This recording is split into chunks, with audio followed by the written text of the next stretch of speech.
Tahukah Anda, setiap kali Anda menilai seseorang, penilaian itu sebenarnya lebih banyak menceritakan tentang diri Anda sendiri berbanding orang yang Anda nilai.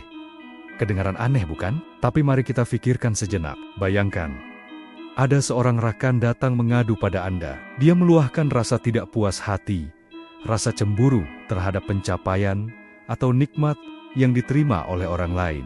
Serta-merta, pikiran Anda melabelkan dia sebagai seorang yang dengki. Persoalannya, bagaimana Anda begitu pantas dan yakin dengan label itu?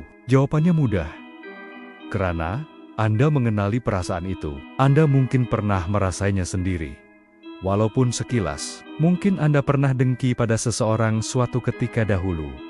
Ini bukan salah, bukan juga dosa. Ia hanyalah petunjuk. Pikiran kita tidak mampu untuk mentafsir atau menilai sesuatu yang ia tidak pernah lalui atau kenali. Setiap label yang kita lekatkan pada orang lain dengan cepat sebenarnya sedang membuka kamus dalaman diri kita sendiri. Ia mendedahkan pengalaman, ketakutan, dan keinginan tersembunyi yang ada dalam diri kita. Coba perhatikan, jika Anda mudah melihat seseorang sebagai sombong, adakah karena Anda sendiri pernah bergelut dengan keinginan untuk merasa lebih hebat atau lebih tinggi daripada orang lain? Atau jika Anda cepat melabel seseorang sebagai pemarah, mungkin karena Anda sendiri sedang menahan kemarahan yang belum terluah di dalam diri. Begitu juga jika Anda menganggap seseorang itu manipulatif.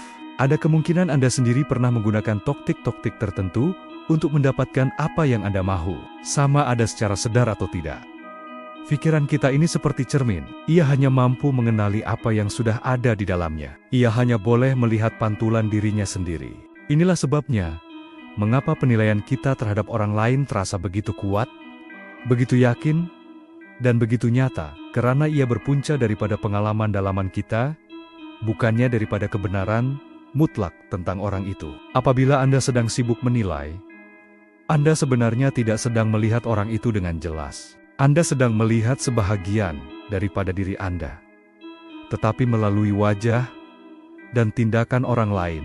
Pernah tak Anda rasa, apabila Anda menilai seseorang, ia datang dengan package emosi yang kuat? Ada rasa panas di dada.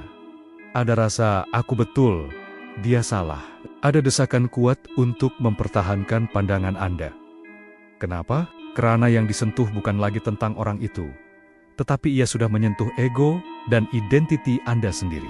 Penilaian itu, siulialah mengesahkan sesuatu tentang diri Anda. Jika Anda benar-benar jujur dengan diri sendiri, Anda akan dapati bahwa penilaian yang paling tajam dan paling kerap Anda buat biasanya adalah cermin kepada konflik dalaman yang masih belum selesai. Ia adalah bayangan kepada pergolakan jiwa yang Anda sendiri sedang hadapi. Dan disinilah satu ruang kesadaran mula terbuka. Apabila Anda menyadari hakikat ini, setiap kali dorongan untuk menilai itu muncul, Anda tidak perlu lagi terikut-ikut. Anda tidak perlu membetulkan orang lain atau membuktikan pandangan Anda. Betul, cukup sekadar perhatikan dorongan itu. Katakan pada diri sendiri, oh, ini pikiran aku yang sedang bercakap. Ini mungkin datang daripada pengalaman lama aku. Lakukan ini tanpa menyalahkan diri sendiri dan tanpa perlu membela diri. Cukup dengan pemerhatian yang tenang. Karena di saat Anda berhenti melabel dan menilai orang lain, keajaiban berlaku. Bukan orang lain yang merasa bebas, tetapi Andalah yang akan mula merasa lapang dan boleh bernafas dengan lega. Beban untuk menjadi hakim kepada dunia terangkat dari bahu Anda. Jadi, lain kali apabila pikiran Anda mula hendak melompat kepada satu kesimpulan tentang seseorang, coba berhenti sejenak, tarik napas dalam-dalam. Rasakan kehadiran tubuh Anda pada ketika itu. Dan lihat apa yang tinggal apabila penilaian itu reda. Yang tinggal bukanlah label atau penghakiman, tetapi sekadar kehadiran.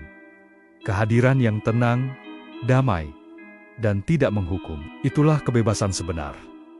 Terima kasih karena mendengar sehingga habis. Jika perkongsian ini memberi manfaat, jangan lupa untuk suka, kongsi, dan langgan saluran ini untuk lebih banyak kandungan seperti ini. Jumpa lagi.